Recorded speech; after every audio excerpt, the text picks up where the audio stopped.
자, 우리 다 함께 인사할까요? 메리 크리스마스. 자, 옆에 보시면서 다시 메리 크리스마스. 자, 우리 주님께 예수님 생일을 축하합니다. 자, 아주 여러분 평소에 경험하지 않던 성탄의 느낌이죠. 성탄 예배 느낌이죠. 오늘 우리 아이들이 함께 하니까 제가 어저께 예배 분위기를 보고 야, 이 집중력이 괜찮겠나? 그래서 고민을 많이 했는데 어제와 오늘 또 사뭇 다른 분위기로 우리 아이들이 예배 또 이렇게 예배 드리는 모습을 보니까 우리 교육부서에서 아주 우리 다음 세대 아이들 교육을 잘한 것 같습니다. 네, 막 째려보고 이렇게 하진 않을 거 아니에요, 선생님들이. 그렇죠?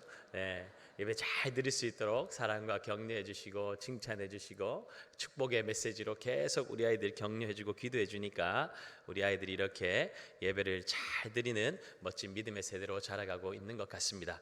혹시나 좀 떠드는 아이들이 있어도 여러분 넉넉한 마음으로 받아주셔야 예배는 힘든 건 아니구나, 혼나는 시간이 아니구나 우리 아이들이 알 수 있어요. 예배 좀 떤다고 착 째려보고 이러면 부모들이 안 그래도 아이들 때문에 막 걱정돼가지고 심장이 콩떡콩떡 할 텐데 부모들이 그냥 비수고 하나 팍 꽂히는 거예요. 그러면 이제 다음번에 우리 온 성도 같이 예배 드립니다. 다시는 가나 봐라. 그런 일이 일어나요. 우리 아이들도 다시는 안 간다. 막 하다가 막 제가 조용히 해! 뭐 이렇게 하고 그러면 다시는 같이 예배 드리는데 안 간다 이럴 거 아니에요. 그렇죠? 그러니까 아이들이 이 예배 안에서 마음껏 자유를 누릴 수 있도록 예수님께 가면, 예수님 앞에 예배 드리는 이 예배에 가면 신나구나, 재미있구나, 조금 우리가 부족해도 받아주시는구나, 그런 것들을 경험하게 해주는 것이 너무너무 중요합니다. 그런 공동체가 성숙한 공동체입니다. 그래서 오늘 너무 이미 예배를 잘 드리고 있지만 혹시나 좀 불편함이 있을 수도 있어요. 그러니까 우리 아이를 가진 부모님들은 자유하세요. 자유.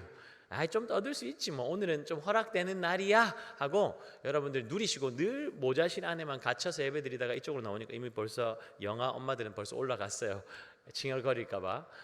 근데 여러분들 자유하시고 좀 아이들에게 눈높이에 맞게 또 말씀이 선포될 것이고, 여러분들도 그 안에 있는 주님이 주시는 메시지를 찾으시고 주님께 감사하며 이 예배를 주님 앞에 올려드리는 귀하고 복된 시간 될 수 있기를 예수님의 이름으로 축복합니다.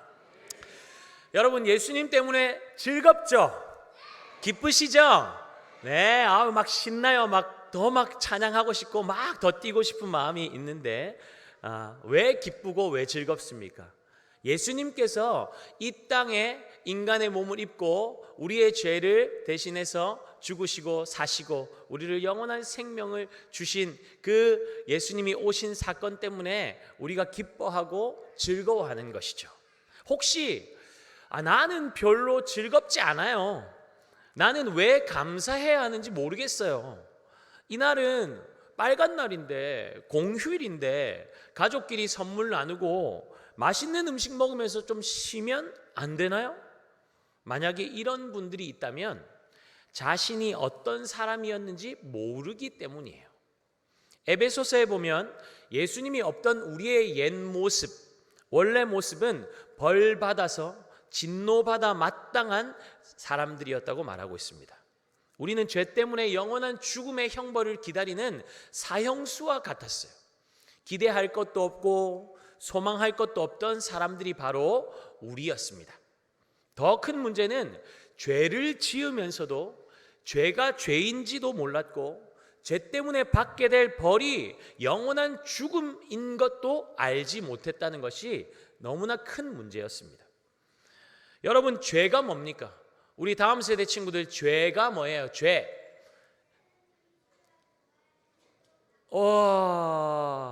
하나님이 싫어하시는 말, 행동, 생각들, 죄라고 멋진 친구가 대답해 주었습니다. 그런데 거짓말하는 거, 나쁜 말하는 거, 나쁜 행동하는 거, 나쁜 생각하는 이런 모든 것들도 죄지만 우리 친구들이 말하는 것 다 죄의 열매들입니다. 열매는 따면 다시 나요, 안 나요? 열매는 따내면 다시 또 시간이 지나면 열매가 맺혀져요, 나무에서. 그러면 이 죄의 열매를 없애려면 뭘 없애면 이 죄의 열매가 완전히 사라질까요? 나무의 뿌리를 확 뽑아내고 확 잘라내면 이 죄가 없어지겠죠. 그러면 이 죄의 열매를 만들어내는 죄의 뿌리가 되는 건 뭘까요? 죄. 하나님을 하나님으로 믿지 않는 것이 성경이 말하는 죄예요. 죄가 뭐라고요? 하나님을 하나님으로 믿지 않는 것, 하나님을 하나님으로 인정하지 않는 그 마음, 그 생각 때문에 이 죄의 열매들, 나쁜 말, 나쁜 행동, 나쁜 생각들이 우리의 삶의 열매로, 죄의 열매로 맺히게 되는 것입니다. 하나님께서 이 세상을 말씀으로 창조하셨죠. 하나님은 인간을 창조하실 때 하나님의 형상을 따라 우리를 만드셨습니다. 하나님의 아름다운 생각, 아름다운 성품, 모든 좋은 것들을 담도록 만드셨어요. 하나님은 자신의 형상을 따라서 지은 사람들에게 사랑한다 말하고, 하루에 어떤 일이 있었는지 함께 대화하기를 원하시고, 늘 함께하며 사랑을 교제를 하기를 원하셨어요. 그런데 아담과 하와가 하나님처럼 되고 싶은 마음이 그 마음 가운데 쏙 들어오니까 하나님의 말씀에 불순종해서 모든 사람에게 죄가 들어오게 된 것입니다. 죄가 들어오면서 영원한 생명의 주인이신 하나님과 우리의 관계는 끊어지게 되었고 하나님과 사이가 멀어지게 되어버렸어요. 생명이신 하나님과 멀어지니 사람들의 마음에는 죽음에 대한 두려움과 공포가 들어왔고 고통과 아픔이 찾아왔어요. 죄는 거룩하신 하나님과 우리의 관계를 멀어지게 만듭니다. 죄는 하나님과 우리의 사이에 높은 담을 만들어서 하나님과 우리 사이를 나누어 버려요. 죄는 사랑하는 자녀들과 함께 하지 못하도록 막기 때문에 하나님은 죄를 원수처럼 미워하시는 것입니다. 처음에 하나님께서 창조하신 세상은 부족한 것이 전혀 없었어요. 모든 것이 완벽했고 모든 것이 최고였고 만족 그 자체였습니다.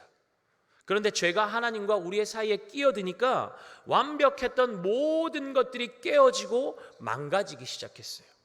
사람들의 마음에 사랑이 사라지고 사람들은 서로 미워하기 시작했죠.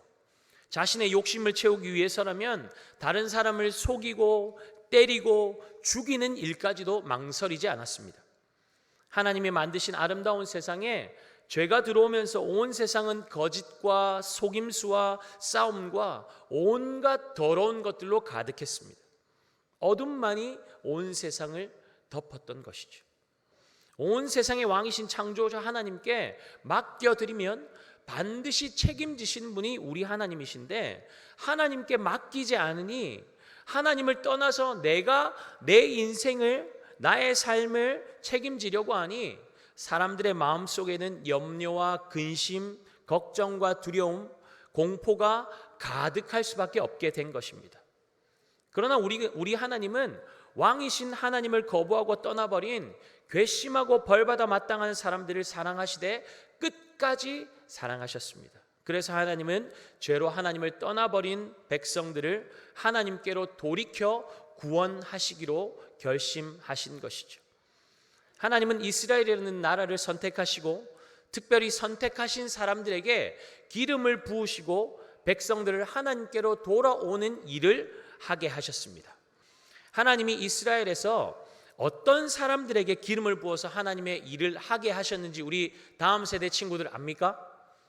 다음 세대 친구들 안 듣고 있는 친구들도 있는데 하나님께서 특별하게 이스라엘 중에서 기름을 부어서 하나님의 일을 하도록 만든 세 가지 직분이 있습니다. 그 직분이 무엇입니까? 왕, 선지자, 제사장의 직분입니다. 이스라엘의 왕은 자신보다 높은 자리에 하나님이 계시며 하나님만이 진짜 왕이신 것을 기억하고 하나님의 백성들을 모든 악한 것들로부터 보호하고 지키는 일을 감당해야 했습니다. 선지자는 죄 짓고 하나님을 떠나가는 백성들에게 하나님의 말씀으로 죄를 지적하고 하나님께 돌아오라고 하나님께 돌아와야 구원이 있다고 외치고 가르치는 일을 했죠. 제사장은 어떤 일을 했습니까? 죄 때문에 거룩한 하나님께 나아갈 수 없는 백성들을 제사를 통해서 하나님과 화해하게 만들고 화목하게 해서 하나님께로 나아갈 수 있도록 돕는 역할을 제사장들이 했습니다. 이렇게 하나님께서 기름 부어 세우신 이스라엘의 왕, 선지자, 제사장은 하나님의 백성들이 죄 때문에 하나님을 떠나는 일이 없도록 그들을 하나님께로 인도해야 하는 일을 해야 했습니다. 그런데 왕, 선지자, 제사장으로 기름 부어 세워졌지만 이들도 약하고 부족한 사람이었습니다. 그러니까 죄를 짓기도 하고 실수하기도 하면서 하나님께서 맡기신 일을 완벽하게 해낼 수가 없었던 것이죠. 사람들을 통해서 이루시려는 하나님의 구원의 계획은 실패한 듯 보였습니다. 세상은 점점 더 어둠으로 가득 차가고 절망과 고통만이 온 세상을 덮고 있었습니다. 사람들은 각자 자기의 힘으로 절망과 아픔을 이겨보려고 애썼지만 애쓰면 애쓸수록 마치 늪에서 움직이면 더 깊은 곳으로 빠져 들어가듯이 사람들의 마음은 더 어둡고 더 깊은 절망과 아픔에 눌려 고통하게 되었습니다. 온통 어둠과 절망이 가득한 이 세상에 어느 날 하나님은 절대로 실패하지 않는 완벽한 구원의 계획을 선포하십니다. 그 말씀이 오늘 우리가 읽은 마태복음 1장 21절의 말씀입니다. 마태복음 1장 21절 말씀을 우리 함께 읽도록 하겠습니다. 자, 외우라고 안 들어줍니다. 같이 한번 외워보겠습니다. 한 아들을 낳으리니 이름을 예수라 하라. 이는 그가 자기 백성을 그들의 죄에서 구원할 자이심이라 하니라. 아멘. 이 세상을 구원하기 위해서 원하시는 절대로 실패하지 않는 하나님의 완벽한 구원의 계획이 무엇이었습니까? 따라합시다. 예수 그리스도. 예수 그리스도. 여러분, 예수의 이름의 뜻이 무엇이라고 했죠? 마태복음 1장 21절에서 예수의 이름의 뜻이 무엇이라고 했습니까? 이는 그가 자기 백성을 그들의 죄에서 구원할 자임이라 하심이라. 예수의 이름의 뜻, 이는 그가 자기 백성을 그들의 죄에서 구원할 자이심이라 하니라.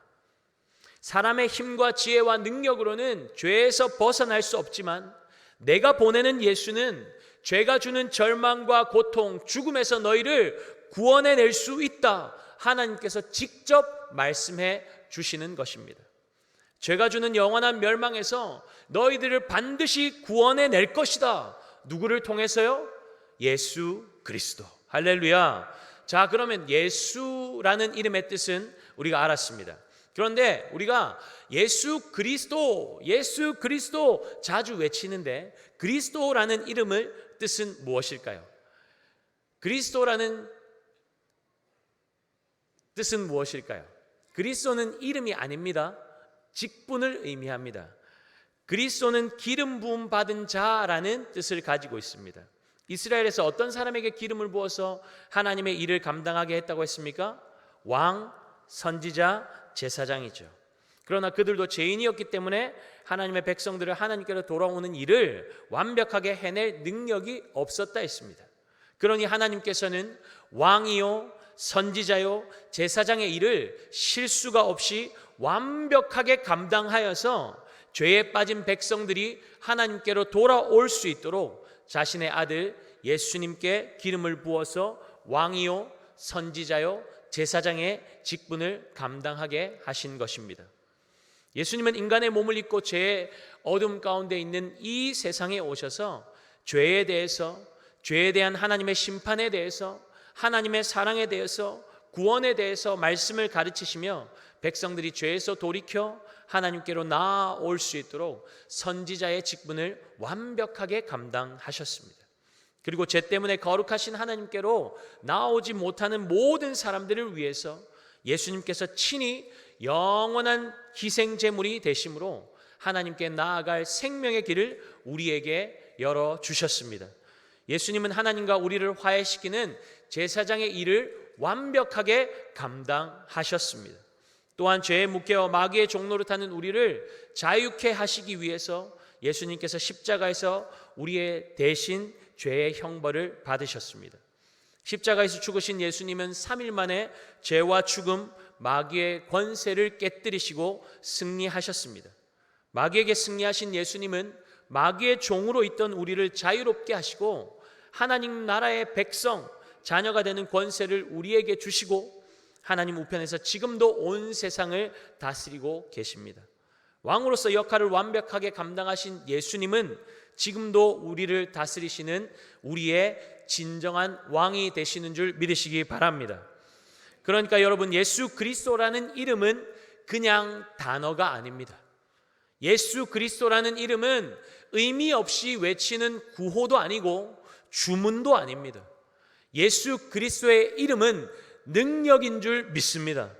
예수님께서 자신의 백성들을 그들의 죄에서 구원하기 위해서 왕이요, 선지자요, 제사장의 일을 완벽하게 감당하셨기 때문에 우리는 영원한 죽음에서 생명으로, 종에서 자유인으로, 어둠에서 빛으로 나올 수 있게 된 것입니다. 하나님의 완벽한 구원의 계획은 예수 그리스도를 통해서 이루어졌습니다. 이 성탄절은 어둠과 죽음의 공포로 가득한 이 땅 가운데 빛으로 생명으로 오신 예수 그리스도, 우리에게 영원한 생명의 선물을 주시기 위해서 오신 예수 그리스도를 기억하고 그분께 영광 올려드리는 날이 바로 성탄절입니다. 이 세상에 어떤 선물이 예수님을 대신할 수 있을까요? 예수님은 온 세상에 주신, 우리에게 주신 하나님의 최고의 선물인 줄 믿습니다. 함께 외쳐볼까요? 예수님은 우리에게 주신 하나님의 최고의 선물이에요. 믿는 분만 아멘 할까요? 하나님은 이 엄청난 선물을 우리에게 값없이, 아무런 조건 없이 주셨습니다. 여러분, 예수님 믿고 영원한 생명, 천국 가는 선물을 받으셨습니까? 예수님 믿고 하나님 자녀 되는 권세를 받으셨습니까? 우리 하나님은 이 귀한 선물을 우리만 가지고 우리만 즐거워하는 것을 원하지 않으십니다. 우리 하나님은 이 구원의 기쁜 소식인 예수 그리스도를 온 세상 사람들이 다 알기를 원하십니다. 왜냐하면 우리 하나님은 이 세상 모든 사람들이 하나님께로 돌아와 구원받기 원하시기 때문입니다. 사랑하는 여러분, 성탄절에 어떤 선물을 받을까? 우리 자녀들에게 어떤 좋은 선물을 줄까? 어떻게 하면 이 빨간 날 더 즐길 수 있을까? 그것에 집중하지 마시고 이미 우리에게 주신 엄청난 선물 예수 그리스도, 그분을 기뻐하고 즐거워하고 감사할 뿐만 아니라 가족들에게, 친구들에게 우리를 구원하기 위해 이 땅에 오신 예수님을 선물로 나누며 하나님께 영광 돌리는 우리 구미 강동교회 식구들, 모든 식구들 되시기를 예수님의 이름으로 축복합니다. 자, 우리 다 함께 인사